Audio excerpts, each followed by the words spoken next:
Hello friends, in today's video, we shall delve into the interactions between the economy and the environment.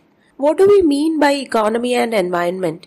When we talk about the economy, we are talking about people, the economic agents and institutions like firms and governments. These are all connected through markets. Now the environment is broader than we think. It includes the biosphere where life exists, the atmosphere, the air we breathe in, the geosphere, the Earth's crust, the hydrosphere, all the water on Earth, oceans, rivers, lakes, groundwater and even the glaciers, all living organisms and material and energy resources. All these interact in complex ways.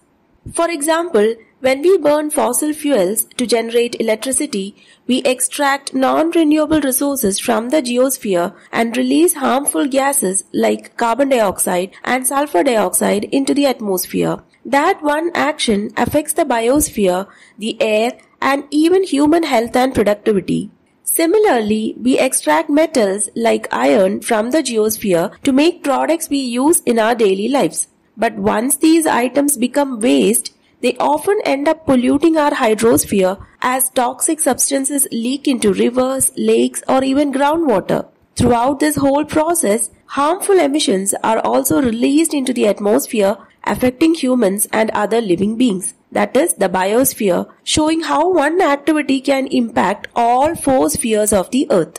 Let's simplify the economy into just two sectors, production and consumption. Exchange of goods, services and factors of production takes place between these two sectors. The production sector takes energy like oil and materials like iron ore from the environment and turns them into goods and services. The consumption sector, that's us. We use these goods. Both sectors generate waste. Some of that waste gets recycled, which we'll call R1 and R2. But not all waste gets recycled.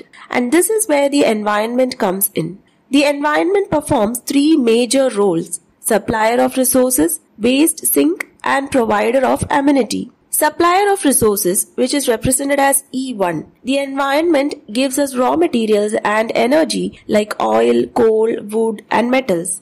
Now in the case of waste sink, denoted as E2, it absorbs our waste and emissions but only up to a limit. That limit is called the assimilative capacity. Assimilative capacity is the environment's natural ability to take in waste without causing harm to nature or the people who use it. Pollution happens only when this capacity is crossed. Some environmentalists point out that deciding whether pollution is acceptable often depends on what we value. For example, if waste harms certain plants or animals but not fish, which people care more about, we might wrongly say it's still within safe limits. A classic example is how a river can handle small amounts of biodegradable waste. Microorganisms in the river break down the waste using oxygen, which lowers the amount of dissolved oxygen in the water. But at the same time, oxygen from the air mixes back into the river. This is called reaeration. As long as the waste amount is low, the oxygen level remains high enough for fish and other aquatic life to survive. But if too much waste is dumped, the oxygen level drops too low and the river can no longer support its living organisms. That means its assimilative capacity has exceeded. Now the third role is a provider of amenity, denoted as E3. This means the aesthetic, cultural, spiritual and the educational value that the environment provides. In Kerala, we see this beautifully. Tourists visit Munnar, Wayanad and Thekadi for the scenic beauty. Local communities maintain deep cultural ties to forests, rivers and sacred groves known as Kavu. Students and eco-tourists learn from places like Kumaragam and Alappuzha about wetlands, migratory birds and traditional livelihoods like clam farming. However, using the environment heavily for one role, like extracting resources, can affect the others. You extract too much, you lose clean air or scenic beauty. This is why in the diagram, the three circles E1, E2 and E3 are shown as overlapping, meaning there are conflicts in resource use. Take Silent Valley in Palakkad district of Kerala. It's a biodiversity hotspot, spiritually sacred and an important ecosystem.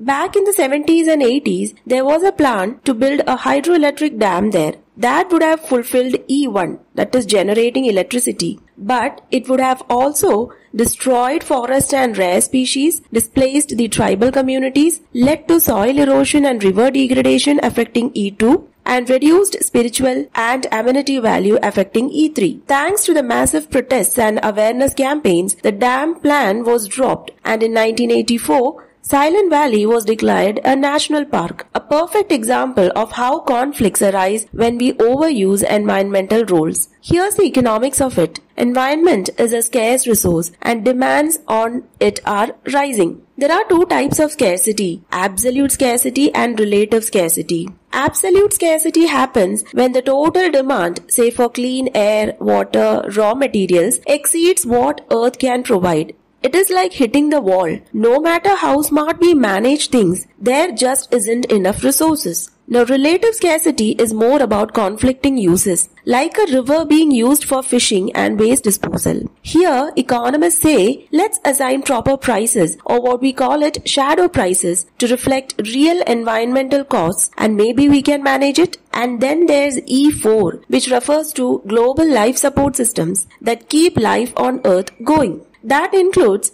the atmosphere's composition, which is 78% nitrogen, 21% oxygen, and tiny bits of carbon dioxide, argon, etc. The greenhouse effect that keeps Earth's temperature around 15 degrees Celsius instead of a freezing minus 18 degrees Celsius. And lastly, the natural cycles, that is the water cycle, carbon cycle, and oxygen cycle. These support agriculture, climate, life itself. But emissions from economic activities can harm these systems. In the figure, this is shown with a dotted line connecting E2 and E4 to show how pollution can directly damage life-sustaining systems. Now here's where science meets economics. To better understand how the economy and the environment are connected, economists often look at basic natural laws that govern the physical world, which is the law of thermodynamics, which we shall discuss in the next video. So if you like this video, do subscribe to my channel and share the videos to maximum. Thank you.